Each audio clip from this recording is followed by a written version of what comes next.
Hello ladies and gentlemen, welcome to another perfume review video. My name is Naz, this is my channel Toiletterian. I try to bring to your attention fragrances that are usually very good value for money. They smell good. I think it's these, you should do your research, try them for yourself and see if they're any good to you.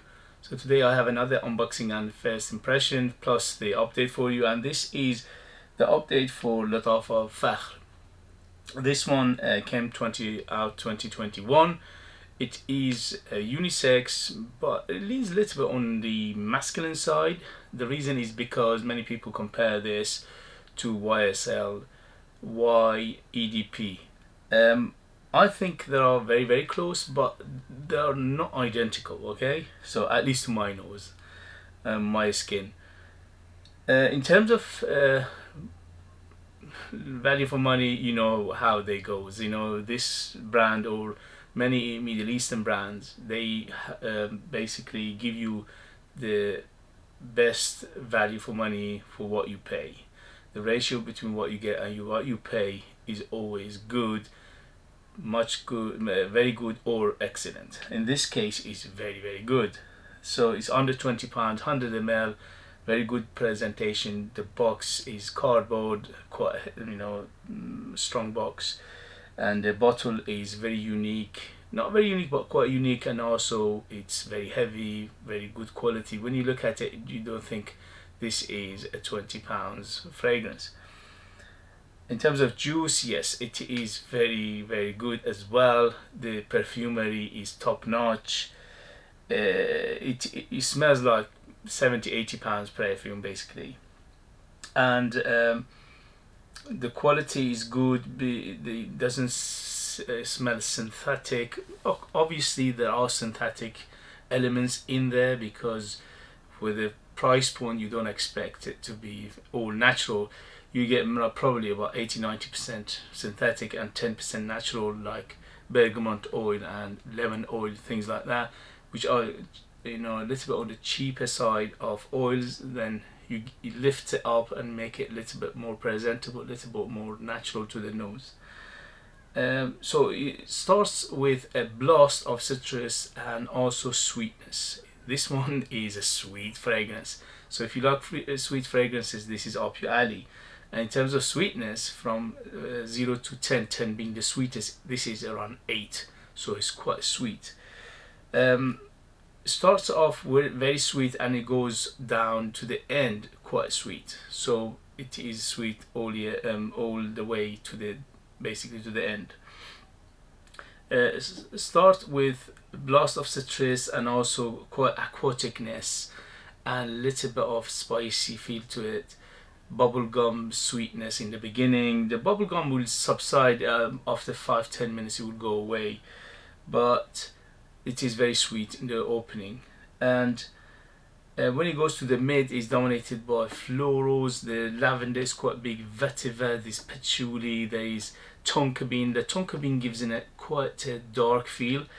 In the beginning it smells very much like Invictus Aqua, so it's very bubblegummy, very sweet, and also the underlying fruitiness plus little bit of floral plus woody aspect plus the watery aspect. This one opens up very much like Invictus Aqua, but after half an hour, it will change, go to a different direction, and that different direction, this one has more heavier element and dark element. That's why it gets a little bit darker, especially with the tonka bean. The tonka bean is dominant in here from the mid to the end, is very, very dominant, and also that combination of earthy, woody, nutty feel of the tonka bean plus those heavy elements like patchouli, vetiver, and also it's got some floral like lavender in here. It gives it a darker, earthier, more little of feel of dark wood, okay, and sometimes even it gives off leathery feel, little bit of dark leathery feel, although leather is not stated in the note breakdown, but you get that feel of leathery feel, and also little bit of dark wood, burnt wood. So overall is quite a complex fragrance for what you pay, especially for £20. Longevity is moderate, from 6 to 8 hours, 6 being on the skin and 8 being on the t-shirt. Although it stayed longer on the skin, but it becomes skin scent, you have to dig very, very close to smell it. So in terms of longevity, it's quite good, but in terms of projection, it's not a heavy projector. It's because of those heavier elements in here, it stays very close to the skin. If you put it on t-shirt, this one is one of those that it's better to combine it. Combine, like, say, for example, put 3 sprays on the t-shirt, 3 sprays on yourself, and this combination will last you all almost working day, and also you can smell it from time to time. But it's not a heavy projector. It's a moderate projector, moderate longevity, and also in terms of sillage, it's quite moderate. So it's not a loud screeching. Apart from the first an hour to an hour and a half, is very loud. It's screeching mad. So let's say for the first hour, it's huge. It's house filler, because when I put it on, my wife was the other side of the house and she couldn't smell it. She said, "Whoa, what did he put on?" So for the first hour, it's very, very loud, but then it becomes closer and closer to the skin. This one is better suited for, I mentioned in the first video, that let's go on the, you know, I won't say mature, but 20 and up to be on the safe side, or 23 and up, 22 and up. The reason is because when it goes to the mid and the dry down, it becomes a little bit darker because of those heavier elements. It gives it a little bit of sophistication. But if you like this kind of fragrances like YSLY or Invictus Aqua, it doesn't mean anything. You can wear it anytime, any age. In terms of season, obviously this is better suited for warmer weather, but you can rock it all year round. Because of those, again, heavier elements, it is quite presentable in cooler weather. But the problem is it won't project that heavy in the cooler weather. Right now in the middle of summer, it was moderate, so imagine in the winter it'd be even closer to the skin. So you have to go a little bit heavier on the trigger in the winter to even feel it a little bit. In terms of occasion, this is absolutely any occasion, any season, anywhere, any formal, informal. You can wear it to work, not a problem. The only thing is, because it's quite sweet, be careful of that trigger when you go to work. Less sprays, maybe about 4 or 5 sprays max. And this DNA is in a way that not many people will dislike. The only thing is, there are some people who can't stand those bubblegummy or those sweetness, so be careful of that. Alright guys, so I highly recommend this one if you like this kind of fragrances, especially for the money. For the money is represents a very, very good value for money. Okay, so let's go to today's unboxing and first impression, and this is another Dunhill fragrance. Dunhill is a British brand. They've been around for very, very long time. In terms of they started off with making pipes and cigarettes and lighters in the late 19th century, so they have been around about 150 years. But in terms of fragrances, they've been around about 40, maybe 40 years, or from 60s I think they started. And this one is another flanker of Desire line, and this is Desire Platinum. Is the latest Desire. It came out to 2021, and it's either the toilet, either the toilet 100 ml Dunhill Desire. The only thing is, on here it doesn't say platinum anywhere, but on the website it says platinum. Anyway, so let's go unbox it. The usual box for Dunhill. Nothing to brag about. It's quite simple, but it does the job perfectly, which is protecting the bottle. This one, by the way, you can find it under £40. It is one of those fragrances. It's not easy to find for some reason. In the UK, there's only probably one or two places you can find it, and in other places I have no idea, but I'm guessing because here is quite hard to find, it should be the same everywhere. So it's a platinum, as it says, platinum color everywhere. And let's go with the bottle. Yeah, another Dunhill Desire bottle, which is like a cigarette light.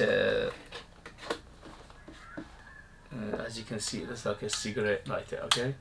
But this one is completely like platinum or dark silver color, and it's very, very cute. I like it. It's very eye-catching, and it's got like a shiny mirror effect on it as well.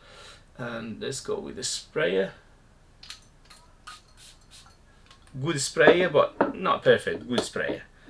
Okay, so this one, Dunhill Desire Platinum. How it goes? Here we go. First sniff. This is complete departure from other design lines. I have the Dunhill Desire Silver, I have black, I have the blue, I have the gold, I have the red. So I have few of them, and I unboxed them and reviewed them before, but this one is complete departure from those. So right now it giving me quite a dark feel. It's like a pipe tobacco plus spices. This is the first thing it hits you. Straight to the mid and base. There's almost no almost no top notes, but there are obviously, you know, probably there's lemon or bergamot and maybe even some other citruses, but the citruses are so subdued that everything else is popping out. Yeah, so pipe tobacco plus honey plus cinnamon right now. In the first sniff, first impression, this is big. And also it's got something in underlying it, like it gives in a very earthy feel plus nutty, so it's super nutty. I'm guessing there is some tonka bean in here, because the tonka bean usually gives that nutty, dark, earthy feel. And also is quite sweet, which I think there must be some sort of vanilla in here, because in the back it's quite sweet, and also it's got a body into it. It's quite thick, it's quite heavy. But what a beauty, gorgeous. For a first opening, for a first impression, for a first sniff, 10 out of 10. Yes, this is completely up my alley. I love these kind of fragrances. I love tobacco based fragrances. I love cinnamon fragrances. I love fragrances that got earthy and quite woody tone, and this is that in that genre.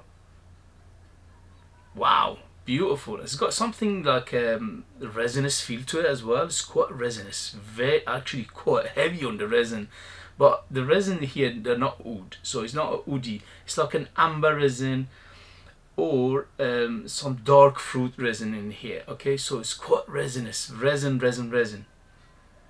So first impression, first sniff, absolutely gorgeous, beautiful, but it's quite on the mature side, because I'm a middle-aged man, and as you can tell, I'm quite excited for this. And because I'm a middle-aged man, I like these kind of fragrances, and it's got a little bit of classic feel to it. I would say classic in terms of being that pipe tobacco plus amber plus honey.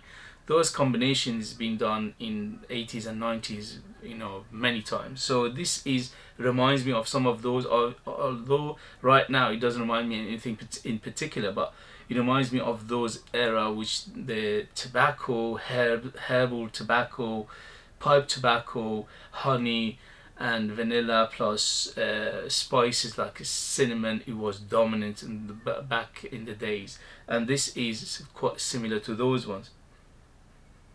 Wow, and it's got a little bit of tiny smoky feel to it, tiny bit of dustiness, tiny bit of powderiness as well, which is making it very appealing, very complex, very unlike Desire line. Basically this one, if Dunhill put it in a different bottle and they called it top niche fragrance, I would have basically said yes, because it smells very niche, smells very not mainstream at all. It's not a crowd pleaser in any way, shape. It's not youngsters. It's not a trendy today's fragrance.